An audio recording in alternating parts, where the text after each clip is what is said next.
Call of Duty is relaunching their most successful Warzone map ever. That's right, Verdansk is coming back in 2025.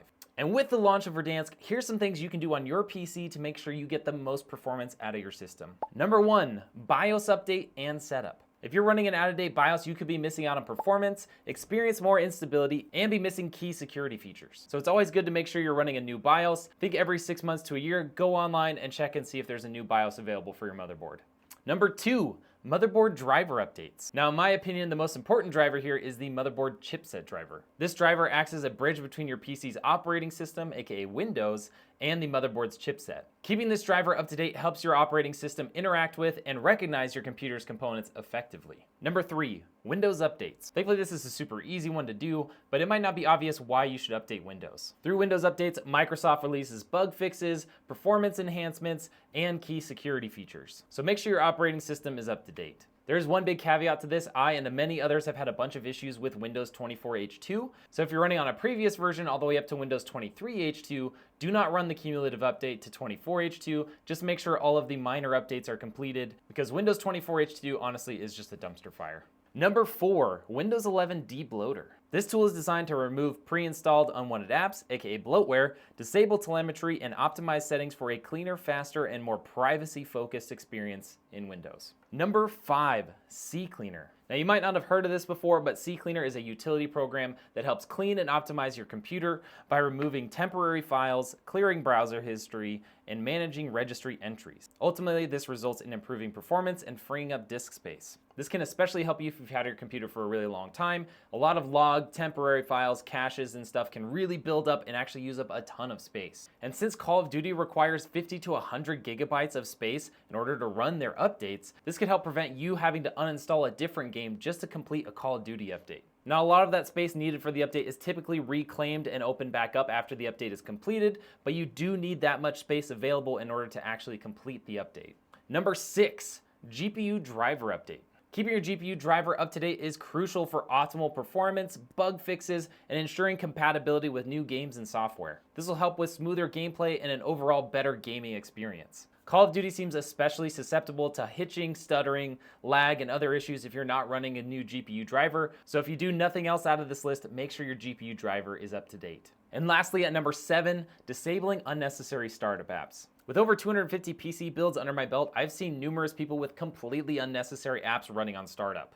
And having those apps running on startup means there's processes running in the background, eating up your performance in your favorite game, which means less FPS. So make sure things like Steam, OneDrive, Epic Games, and anything else that you don't need in order to game is not running on startup so you can get the most performance out of your PC. So now that I've shown you what to do, let's see how to do it. And we're gonna start from the top. Here's how to update your BIOS. Now I have a full video here on my channel that you can refer to on how to do the BIOS, so I'm gonna give you the Cliff Notes version here. Step 1, you're gonna need a USB flash drive and you're gonna plug that into your PC.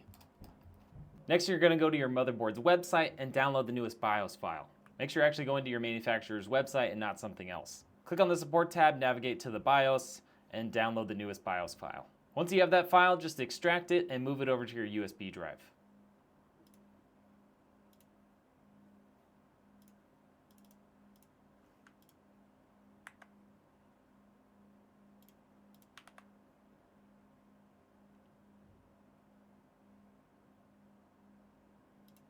Now we're ready to take that back to the computer that we'll be updating, but you can do that right here at your desk. Now you've got your flash drive and a USB port on your motherboard. Let's go ahead and run the BIOS update. This is a newer MSI motherboard, so it might look a little bit different for you, but you're gonna navigate to the flash button, click on it, and you're gonna boot into flash mode. Once you're in flash mode, go ahead and navigate to your flash drive on the left. The only thing I have in here with any data is the flash drive, so we'll select that. And then on the right over here, we have our new BIOS file, so we're gonna click that. Then you're gonna click yes through all these pop-ups, and your BIOS is gonna start updating. While you're doing this, make sure your PC doesn't shut off for any reason. That could corrupt your BIOS, and you may have to send your motherboard in for repair. Once your BIOS is up to date, you may get a screen like this, where you have to click F1 to get through to get back into your actual BIOS. But now let's set up our BIOS. There's only a couple of things we're gonna do in here. Number 1, we're gonna enable our memory profile. The 2 changes we're gonna make can both be handled from the simplified version of the BIOS. Right here we have a section called memory. We're gonna click from standard over to Expo 1. Yours might be called DOCP, Expo, or XMP. Whatever it's called, just go ahead and enable it. Next, we're gonna set up our fan profiles. On MSI here, it's called fan profile with a cog wheel. Yours might be called QFan Plus if you're on ASUS, or something else on Gigabyte and ASRock, but it should be relatively easy to find. All we're gonna do here, since we have an AIO, is make sure our pump is running at 100% and it's set to PWM mode, which it is. And then we're gonna go to our other fans, make sure they're also set to PWM, and we're gonna put them on smart fan mode. Once you've done that, you can exit out, hit F10 to save all those changes, and click yes. That's gonna restart your system, and if you have Windows already installed, it's gonna kick you right back into Windows. Moving on to motherboard driver updates. Different motherboard brands have different ways of how you do this. If you have a newer ASUS motherboard, this is done through the ASUS Driver Hub. We have an MSI in here, so we're gonna get these drivers through MSI Center. MSI Center can be found in the Microsoft Store, so we're just gonna go ahead and download that for free. All right, so now that we're inside MSI Center, we're gonna click on the Support tab and click on Live Update. And in here, all we gotta do is click the scan button, and it's gonna scan for any out-of-date drivers. There's definitely gonna be a lot because this is a brand new computer. And what you're gonna wanna do is make sure you select all of the drivers and ignore the utilities. You don't want Norton 360, you don't need ATA64, you don't need any of that other stuff. Just update your drivers. And click install. It's that easy. Next on the list is our Windows updates. Now, in order to do your Windows updates, you probably know how to do this, but I'll show you anyways. Just click on the Windows button, click on settings. At the top right, you're gonna see Windows update. You're gonna click on that, and it's gonna automatically check for updates. If it doesn't, just click on the button for check for updates. And that's all you gotta do. It's already downloading. Note here, Windows 11 24H2. We're not gonna click on that. We're not gonna install it. I'm sorry, Microsoft. We just won't do it. Now, when doing the Windows updates, keep in mind you may need to reboot your system, go back in, and check for updates again, because sometimes new updates will show up once you've completed other stuff. So make sure to double check it a second time just to see if there's anything else that needs to be updated. Now that we've run our Windows 11 updates, it's time to run our Windows 11 debloater. So we're gonna go ahead and download that now, and I'll show you how to run it. So in order to run Windows 11 debloater, we're just gonna search for it online, Windows 11 debloater. And you're gonna go straight to the GitHub page, click on that. And if you scroll down pretty far, you'll see traditional method here, and then you can click download the latest version of that script. So click on download, and then we're gonna open that up. Then you just need to extract those files, open that up, find the run.bat, this Windows batch file, right click on it, and click run as administrator. It's gonna ask you if you're gonna allow this to change your device. You're gonna say yes. It's gonna open up Windows PowerShell here, press enter, it says any key to continue. And then we're gonna run this in default mode, so you're just gonna press 1 and then hit enter again. This is gonna tell you all the things that it's going to do. Hit enter one more time, and that's gonna execute the script. And you're just gonna let it do its thing. Once it's done, it'll give you a little prompt at the bottom saying press any key to exit out of it. So now that it's done, it says press any key to exit. I'm gonna press enter, and it's all done. Windows 11 debloated. Now let's move on to the CCleaner. Again, you're just gonna type in CCleaner into your browser. Download CCleaner for free. We're gonna reject all of the cookies because we don't want them. Make sure you click on free download right here, and it'll start automatically downloading in just a second.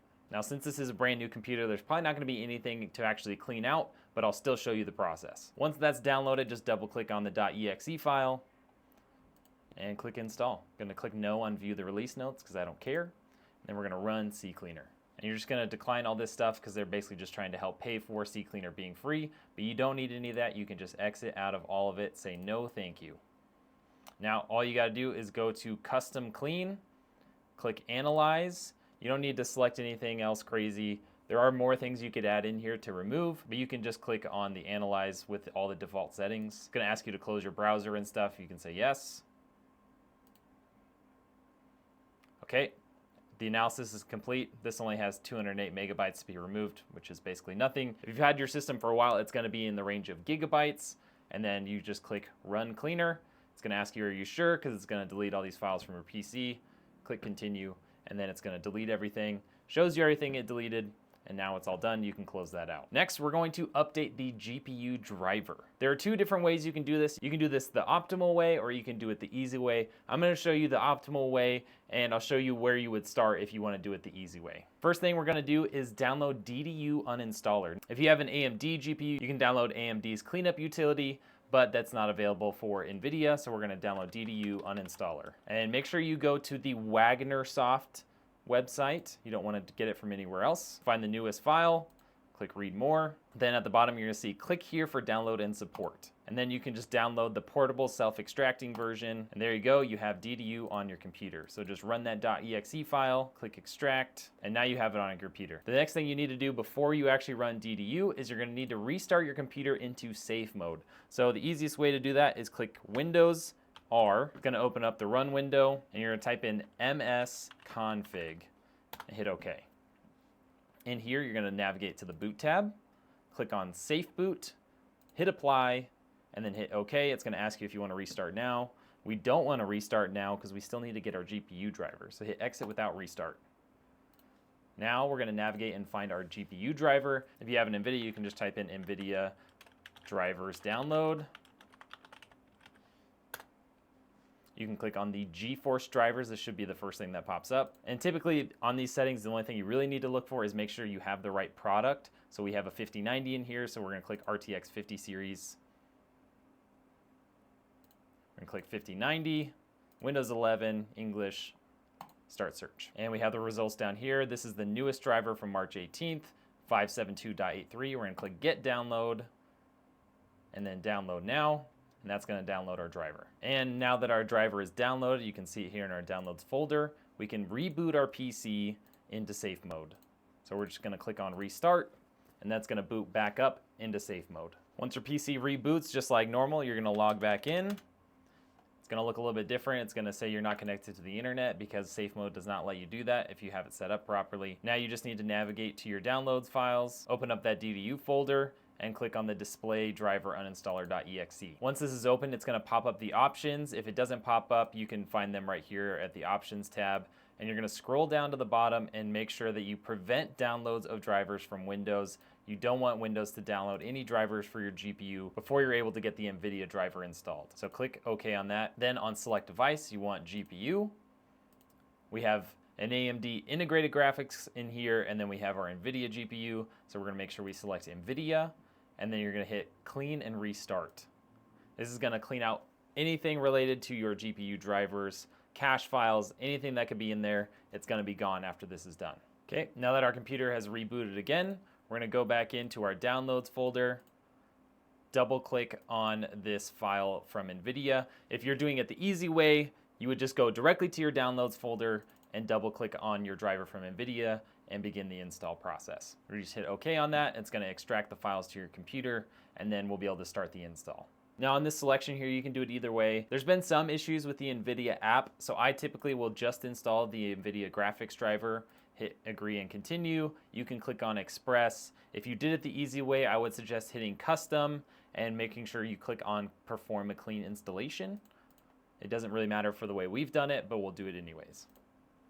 Once you click next, it's gonna begin the install. So just let it go through the install process. Once that's done, we'll go back into msconfig, turn off safe boot, then we'll be able to reboot the computer back into Windows like normal. Once the install is finished, you should get this pop-up here. If you did it the easy way, you could just click restart now. We're gonna click restart later so that we can disable safe boot. So we're just gonna hit Windows R again, type in msconfig, click on the boot tab, and we're just gonna unclick safe boot, hit apply, okay, and then we're gonna restart. And now you have your GPU driver installed. We only have one thing left, and that's checking that we don't have any unnecessary apps on startup. All right, once you're back in Windows, there's two things we can check. First, we're gonna start by opening up the tray, and I need to move my face out of the way so you can see what I'm doing.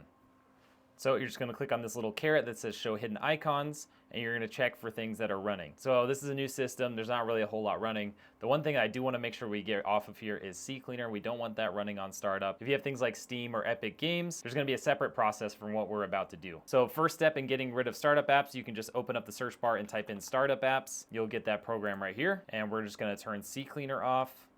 Microsoft OneDrive is gonna get turned off, and we're gonna turn off Microsoft Edge. MSI Center I do want running on startup because that's going to control some of our RGB, so I'm going to leave that on. Now we can just exit out of that. Now if you have Steam or Epic Games on there or some other programs, if you see them in your tray but not in the startup apps program, you're going to have to actually go into Steam or Epic Games or whatever else it is and go through the settings and find the setting where it says run on startup and disable that. For some reason, some of those programs don't show up in startup apps. You actually have to disable it from within the app itself. So make sure you do that on anything you don't want running in the background. And really, that's all you need to do. Your PC is now ready to play games at optimal performance. Hope you guys liked the video, and we'll see you on the next one. Nice. Once your BIOS is up...